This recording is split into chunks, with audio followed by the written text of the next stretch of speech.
Hello mga kasweet, kamusta na kayong lahat? O eto, update tayo. Alam nyo, wala na akong kasi. Wala na akong yung phone holder sa kotse. Nalusaw po yung yung sticky note niya kasi hindi ko na tinatanggal sa kotse. Dito, diyan. Dito, hindi ko na tinatanggal sa windshield. Sa sobrang init, di ba nagti-triple digit kami. Nakita ko nalulusaw yung pandikit. Tapos yung arm, wala na talaga sa kailangan ng Kaya nga hindi ako makapag-vlog yung aking yung dropping off kids to school. Na season 3. Wala sira po. Hindi tayo makabili. Hindi pa naman tayo sumasahod sa YouTube even though yung isang channel natin si Simple Talkies medyo maganda analytics pero yung payout ko kasi sa Google AdSense nakaset ng 1K.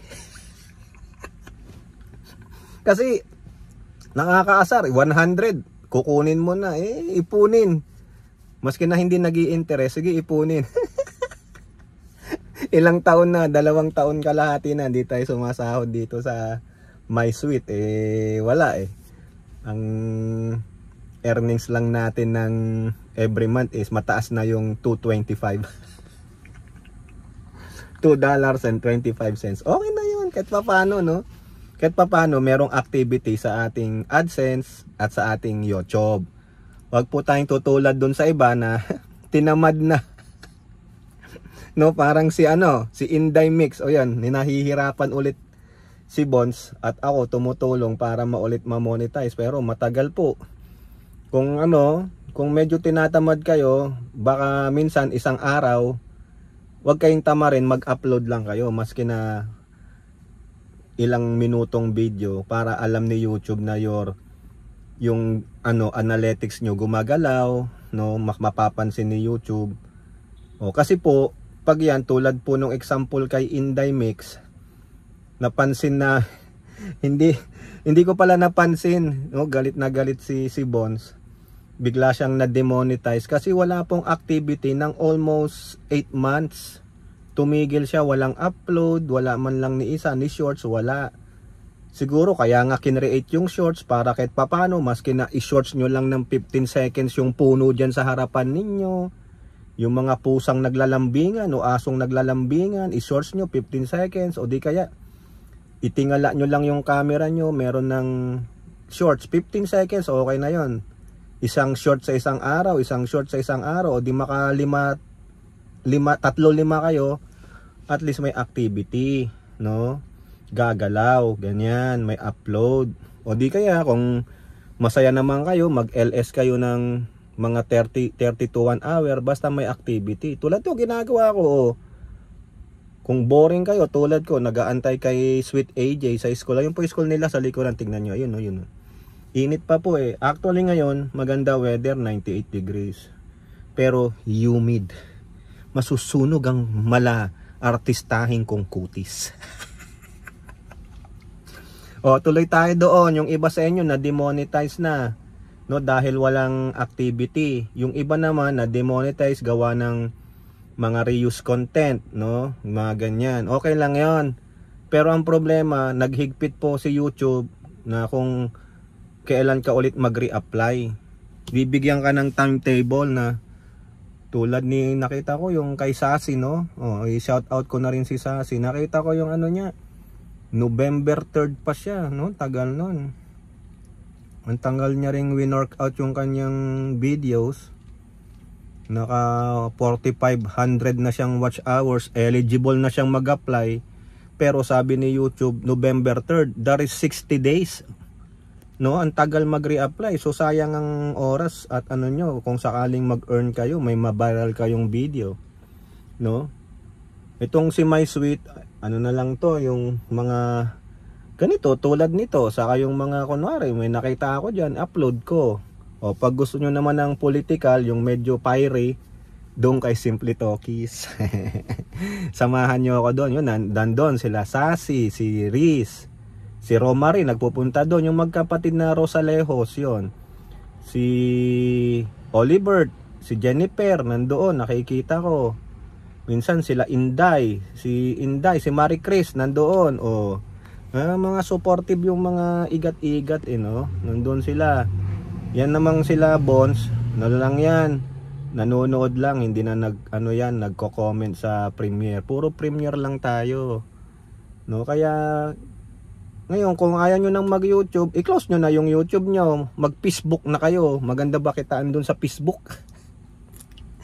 Hindi ako pwedeng ma-monetize sa Facebook kasi laging restricted yung account ko.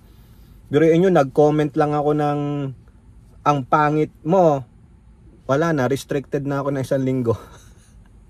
Gago din tong si Facebook kaya hindi ako nagpi-Facebook kaya yung Facebook ko puro mga political na lang Saka yung mga joke na kinukuha ko, pinopost ko diyan sa group, di ba? Ganun lang, tulad nito, magpa 5 minutes na ako, nagkikwentuhan lang tayo. Ano pa mainit-init pa dun Ang labas ni Sweet AJ 220 pa, lalakad pa 'yon, kung maglakad 'yon, alam niyo, parang lakad tamad. Lakad tamad Putragis, ang laki-laking mama, yung mga dinadaanan yung mga lumalagpas sa kanya. Ang liliit, mga first grade, second grade, third grade siya, kala mo 5th grade. Alay mama alay yung bata na yun titignan gaganong-ganon niya lang sila. Laki mama bonjing na bonjing ba. Bonjing ng nanay niya. Di ba? Ano pa gusto niyo pag-usapan? Ano pa bang maikikwento natin sa inyo para umabot naman to ng 8 minutes? Kayo naman no? Pagbigyan niyo na ang lolo ninyo. Di ba? Ang ganda ng Ray-Ban ko Kala nyo mamahalin to? Neck ninyo. Parang yung kala nyo mamahalin, nasa nagdadala lang yan. Pero ang totoo, bili lang to sa swap meet. Alam niyo yung swap meet? Yung tiyanggi. Pag nakachamba ka dyan yung swap meet po dito, yung parang lugar yan, tapos yung mga nagya-yard sale sa kanilang bahay, minsan pumupunta dun sa swap meet, dun nila ibebenta. Hindi to yung, kung may luxury item, swerte ka na. Kung makakita ka dun ng mga memorabilia, swerte ka na. Oo, ganun lang. Pupunta ka sa store, magkano yung ganito? 150. Ngayon, nag-inflation pa, 200 na. Punta ka lang ng swap meet o kaya sa yung Ross, no? Alam nyo yung Ross, dress for less daw. Di kung dress for less, wag ka nang magdamit, kaya less Sa Ross, dati ang mumura dyan, makabili ka ng ganito, Ray-Ban. Ano pa ba yung mga brand ng salamin? Mga ganon. Mga merong 40, 90, mahal na 90. Ngayon, nag-inflation, mahigit na 100. Nako, Diyos ko. Ito, ikwento ko pa. Nung nandun kami sa Vegas, no?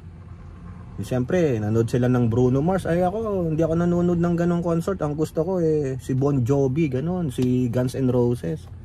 No? Ayoko nung si Bruno Mars, pang lover boys. Tapos na tayo sa lover boys, wala na, said na tayo. Tapos na tayo sa ganyan, di ba? Ngayon, nagpunta kami sa outlet. Yung isang premier outlet nila. No? Sila, Eds, alam to ni Eds. Yung pag sinabi mong outlet, diyan ka makakabili ng mga mura. Mura. No? Yung mga minsan kasi yung mga binebenta sa outlet, yung mga napaglumaan na sa mga department store na mahal. Yan.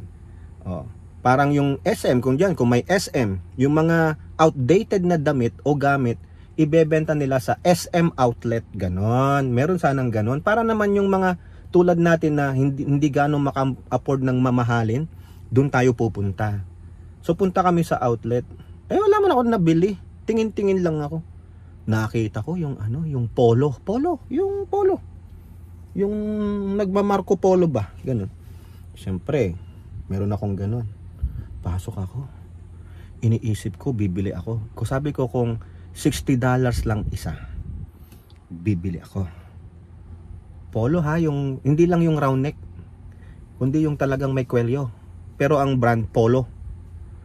Anak ng siopaw, mga kasweet. Tignan ko yung price na gusto kong bilhin. Yung parang ano lang, yung parang alam niyo yung mga damit na pang golf, yung malamig, parang satin. Ayan. Tignan ko yung presyo. Hindi 60, hindi 90. Huh? Hindi 100. 160. Puta, binaba ko kaagad. Puta, sabi ko, frustration naman to. Sabi ko, maski na may pambili ka, isang damit 160.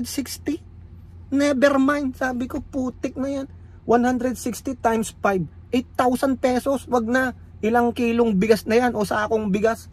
Isa't kalahating sakong bigas ba, tama? O, sabi ko, wag na. Put it down. Wag na. Marami naman akong damit doon. Hindi na. No? Talagang hindi ako bumili. Tinimpi ko. Sabi ko, baka mamaya mamatay na ako. Di ko pa masuot yan. Yung bang, imbis na matuwa ka sa binili mo, iniisip mo, puta na ang mahal.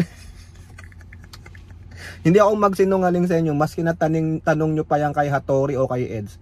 Akala nyo sa Pilipinas lang ang taas-taas ang mahal-mahal ng bilihin? Lahat po. Ewan ko lang kila Bones, no? Ewan ko lang diyan kila Mix sa Singapore o diyan kay Maricres, no? Diyan sa Australia. Oh. Akala nyo Pilipinas lang reklamo ng palagi ang mahal-mahal ng bilihin. Dito rin po, dito nga sa California ngayon, no? Nagpagas ako yung lower grade na gas, yung 87 ang brand, ang quality. Kasi tatlo yan, 'di ba? Nakita nyo sa video ko diyan. 87, 89, 91. Yung 91 yung high quality ng gas, yung 89 gitna, yung 87 low class. O doon lang ako sa low class. Alam nyo kung magkano per gallon dito sa lugar namin sa California? $5.09. Pero sa ibang state tulad ni Hattori, mas mababa sila. Kasi itong California, putik na state ito. Kakaasar. Oh, mas kinaano nyo. Tingnan nyo, sino ang pinakamahal na gas per gallon sa buong 50 states? Isa ang California. Nasa top 10. O top 5 sabihin nyo. Visit. Sabi nila hindi daw aabot ng $5. Umabot eh. $5.09. Magkano yung 91? Hindi ko na po alam. Dagdagan nyo na yun ng 5.29. Kasi 10 cents ang dagdag kada grade tumataas. O, di ba? Kaya ang hirap. O, ito. May dumadaan po. May lolong dumadaan, buong Pinoy pa. O, ayun, no? Ay, wala na. privacy. O, di ba? Kaya akala kasi alam nyo kaya ganyan, merong nagti-trigger may mga hayop na, sige, gatungan pa natin na walang kwenta ang gobyernong ito, ganyan.